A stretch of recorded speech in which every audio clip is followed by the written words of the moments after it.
ሰላም የተወደዳችሁ ሰላም ለእናንተ ይሁን። ዛሬ ደግሞ በአንድ ቪዲዮ መጥቻለሁ። ይሄም በሐዋርያት ሥራ 6 ላይ ያለውን የእግዚአብሔርን ሰው እየተመለከትኩ ነበር። እስጢፋኖስን ህይወቱ በጣም ይገርማል። እስጢፋኖስ ከሐዋርያቶች መካከል ያልተቆጠረ፣ ሐዋርያቶች ራሳቸው ለአገልግሎት የሾሙት ነበረ። ማለት ሐዋርያቶች ታውቁታላችሁ ታሪኩን። ሐዋርያቶች አገልግሎታቸው በሰፋ ጊዜ መበለቶቻቸውን ችላ እያሉባቸው ሲመጡ በዚህ ላይ ኮምፕሌን ሲያመጣባቸው ህዝቡ ምን አደረጉ? ለዚህ አገልግሎት ሰው ያስፈልገናል ብለው 7 ሰዎችን መንፈስ ያለባቸውን ሰዎች አምጥተው ሾሙ። ከዛ ውስጥ እስጢፋኖስ ነው ያለው። ለመበለቶች ነው የሾሙት፣ ከነሱ ጋር አልተቆጠረም። ግን በጣም ነው የሚገርመው። የሐዋርያት ሥራ 8 ላይ ምን ይላል? እስጢፋኖስም ጸጋና ኃይል ተሞልቶ በሕዝብ መካከል ድንቅና ታላቅ ምልክትን ያደርግ ነበረ። 10 ላይ ደግሞ ትሄዱና ይናገርበት የነበረውም ጥበብና መንፈስ ሊቃወሙ አልቻሉም ይላል። አይገርምም? ከገደብ የወጣ ከዛ ሰዎች ካስቀመጡበት ስፍራ የወጣን ስራ ሲሰራ እንመለከታለን።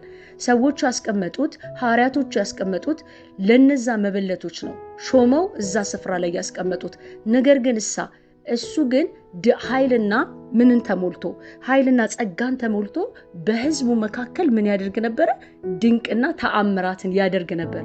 አይታችሁ ከሆነ ብዙ ጊዜ አንድ ቦታ ላይ ሰዎች ከሾሙን ወይም ደግሞ አንድ ስፍራ ላይ ሰዎች ካስቀመጡ ወይም ራሳችን ከአንድ ስፍራ ከተቀመጥንበት ስፍራ በቃ ከዛ ስፍራ ላይ ይሄ ነው የመጨረሻዬ፣ ይሄ ነው በዚህ ነው ህይወቴ መጨረሻው ብለን እንደመድማለን። አይደለም። አይናችንን ከፍተን መንቃት አለብን። ከነቃል ግን አልፈን የምንሰራበትን ኃይልና ጸጋ እግዚአብሔር ይሰጠናል። በጣም እኮ ነው የሚገርመው። ከነሱ ጋር ያልተቆጠረ፣ በዛ ላይ ደግሞ ለዚህ አገልግሎት ብለው የሾሙት አንድ ቀንም ተመልሶ ወደዛ ስፍራ ላይ ሲሰራ እንመለከተውም። በጣም ነው የሚገርመው ታሪኩ።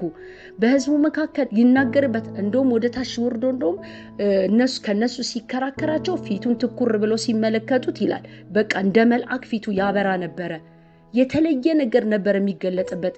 ይህንን ስንመለከት አንድ ነገር ላይ ነቅቷል ማለት ነው። በአንድ ነገር ላይ በእነዚህ ሐዋርያቶች ላይ የሰራ እግዚአብሔር፣ በእነዚህ በሾሙኝ ሐዋርያቶች ላይ የተገለጠ እግዚአብሔር በእኔም ላይ ይገለጣል ብሎ የነቃ ለመንፈስ ቅዱስ የነቃ ይመስለኛል። ለዚህም ነው ያ መንፈስ ስላገኘው እዛ ሰዎች ያስቀመጡት ቦታ እዛ የተወሰነበት ስፍራ ላይ ያልተገኘው። በጣም ነው የሚገርመው። በሰማይም ላይ ታሪክ ሰርቶ በምድርም ላይ ለኛ ደግሞ ትምህርት የሚሆነውን ነገር ምን አድርጎልን አስቀምጦልን አለፈ። ስለዚህ በህይወታችን አንድ ነገር ማሰብ ያለብን፣ ሰዎች በሆነ ስፍራ ላይ ሾመውን ሊሆን ይችላል፣ ወይም ደግሞ እኛ ራሳችን በሆነ ስፍራ ላይ ተቀምጠን ሊሆን ይችላል።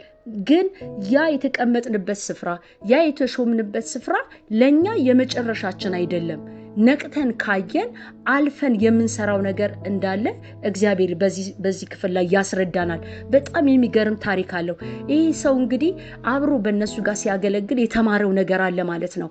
ከነሱ ጋር አብሮ እንግዲህ ሲመላለስ ከነሱ ጋር ያየው ነገር እግዚአብሔር እንደሚችል፣ እግዚአብሔር ለተከፈተ መንፈስ ላለው ሰው እንዲሁም ደግሞ ለነቃ ሰው እግዚአብሔር እንደሚሰራበት፣ እግዚአብሔር በዛ ሰው ህይወት ላይ እንደሚገለጥ አንድ ነገር አይቷል ማለት ነው። ለዚህ ነው አልፎ ይሰራው። ለዚህ ነው እነሱ እኮ የሾሙኝ ቦታ እዚህ ቦታ ነው፣ መበለቶችን ማገልገል ነው። ስለዚህ እዚህ ስፍራ ላይ እያገለገልኩ ቀጥላለሁ አላለም። ራሱን ሞልቶ ጸጋና ኃይልን ተሞላ። ከእግዚአብሔር የሆነ አንድን ኃይል ምን አደረገ? ተካፈለ። ከክርስቶስ የሆነውን መንፈስ ተካፈለ።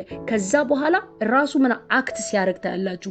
በህዝብ መካከል ድንቅን ተአምራትን ሲያደርግ ታያላችሁ። ስለዚህ በህይወታችንን ያለውን ገደብ ጥሰን እንደገና ሰዎች ያስቀመጡን፣ ራሳችን የወሰንበትን፣ ሰይጣን ራሱ ያስቀመጠንን ስፍራ ጥሰን ወጥተን ልናገለግል እንችላለን። በቃ አቅም አለን፣ ኃይል አለን። በውስጣችን ያለው መንፈስ ኖርማል መንፈስ አይደለም። ይህንን ክፍል ስመለከት በጣም ነው የደነቀኝ።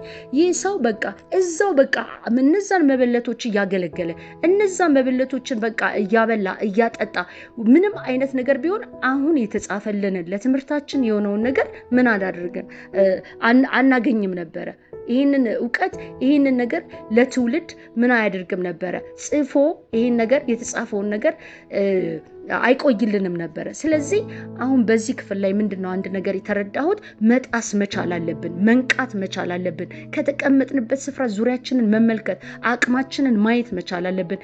ኢየሱስ በእኛ ውስጥ ያስቀመጠው ትልቅ አቅም እንዳለ፣ ኢየሱስ በእኛ ውስጥ ያስቀመጠው ትልቅን መቻልን እንዳለ አውቀን ከተገደብንበት ከተጣስንበት ሰዎች ካስቀመጡን ስፍራ ምን ማድረግ አለብን? መውጣት መቻል አለብን። በጌታ በናዝሬቱ በኢየሱስ ስም ከዚህ ቀን ጀምሮ እኔ እናገራለሁ። በጌታ በናዝሬቱ በኢየሱስ ስም ሰዎች ገድበዋችሁ ሊሆን ይችላል፣ ወይም ደግሞ ራሳችሁን የሆነ ስፍራ ገድባችሁት ሊሆን ይችላል። ስራ ሊሆን ይችላል እኮ አገልግሎት ብቻ ላይሆን ይችላል። ስራ 20 ዓመት ሙሉ አንድ ቦታ ላይ ተቀምጠን 15 ዓመት ሙሉ ሰዎች አንድ ቦታ ላይ ተቀምጠው ይሄ ነው በቃ የኔ ህይወት ይላሉ። በሆነ ደሞዝ ላይ ተቀምጠው ይሄ ነው የኔ ህይወት ይላሉ። አገልግሎትም ቢሆን በአንድ የሆነ አገልግሎት ላይ ተቀምጠው በቃ እግዚአብሔር ያስቀመጠኝ ይሄ ነው በቃ የኔ እድሌ ነው ብለው ያንን ነገር ይቀበሉታል። ግን እግዚአብሔር ትንሽ አቅም አይደለም ለኛ የሰጠን፣ በክርስቶስ ትልቅ አቅም ነው የሰጠን። ከክርስቶስ እንደውም ከኔ የበለጠን ታደርጋላችሁ ነው ያለን። ስለዚህ ከተወሰንበት ስራ ሊሆን ይችላል፣ አገልግሎት ሊሆን ይችላል። ማንኛውም ነገር ጥሰን የምንወጣበትን ኃይል ዛሬ በኢየሱስ ስም ይስጠን። ይህ ክፍል በጣም ነው የሚያስደንቀኝ። በቃ ይቻላል ማለት ነው። በቃ አምኖ በቃ አይታችሁ ከሆነ በጣም ብዙ ሰዎች 20 ዓመት 30 ዓመት 40 ዓመት ያ ሁኔታ እኮ ተመችቷቸው አይደለም እኮ ያሉት። ያ ሁኔታ እኮ በቃ ያተረፉበት እኮ አይደለም። ግን ያ ነገር ምን አድርጓቸዋል? አስሯቸዋል። ሰይጣን አስሯቸዋል። የራሳቸው በአእምሯቸው ያደረጉትን ገደብ ምን አድርጓቸዋል? አስሯቸዋል። መጣስ አይችሉም። ስለዚህ ያንን የሚያስጥስ የእግዚአብሔር መንፈስና ኃይል ያስፈልገናል። ለዚህ ደግሞ መንቃት ያስፈልገናል። ይህ ሰው ነቅቶ ነው። አያችሁ፣ ኃይልና ጸጋን ተሞልቶ ነው የሚለው። በቃ ኃይልና ጸጋን ተሞልቶ በሕዝብ መካከል ድንቅና ምልክትን ያደርግ ነበረ። በጣም ነው የሚገርመው። ስለ መበለት የተጠራ ስለሆኑ ሴቶች በቃ ያንን ነገር አድርግ የተባለ ሰው ጥሶ ሲወጣ እናያለን። ስለዚህ ምንም ነገር አያቀተንም። ምንም ነገር ይሄ በቃ ይሄ የማነቃቃት ንግግር ሳይሆን በቃ እንደ ቃሉ ነው። ይህንን ሰው እንደ ትምህርት የሐዋርያት ሥራ 6ን ሙሉን አንብቡት። በጣም ነው የሚገርመው። እንደገና ወደ ታች እንደውም ወደ 7 ደግሞ ስትመጡ በቃ ወንጌልን ሲናገር ታያላችሁ። በቦልዶ ነው በቃ ወንጌልን በቃ ሞቱ እንኳን እንደ ክርስቶስ ነው የሞተው። ሰማይ ተከፍቶ ራሱ ክርስቶስን ነው የተመለከተው። በጣም ይገርማል። ከሐዋርያቶች መካከል ያልተቆጠረ የት ነበረ? በቃ ሲጸልይ ነበር፣ መንፈስ ሲሞላ ነበረ። በቃ ይመስለኛል እኔ ምክንያቱም ኖርማሊ እንደዚህ ማድረግ አይችልም ነበረ። እንደዚህ ኃይል አይገለጥበትም ነበረ። ዛሬ በክርስቶስ ኢየሱስም አንድ ነገር እላለሁ፣ ከገደብ ከውስንነት በናዝሬቱ የምንወጣበትን ኃይል እግዚአብሔር ይልቀቅልን። የምንነቃበትን አይናችን ተከፍቶ ዙሪያችንን ተመልክተን ምንድነው ይሄ ሁሉ ዓመት ያስቀመጠኝ ብለን ነቅተን በኢየሱስ ስም መውጣት እንዲሆንልን ከዚህ ቀን ጀምሮ በኢየሱስ ስም እናገራለሁ። አባቶ እናመሰግናለን። በእውነት የምንነቃበትን አይናችንን እንድትከፍት ልቦናችንን እንድትከፍት በጌታ በኢየሱስ ስም እላለሁ። ተባረኩ።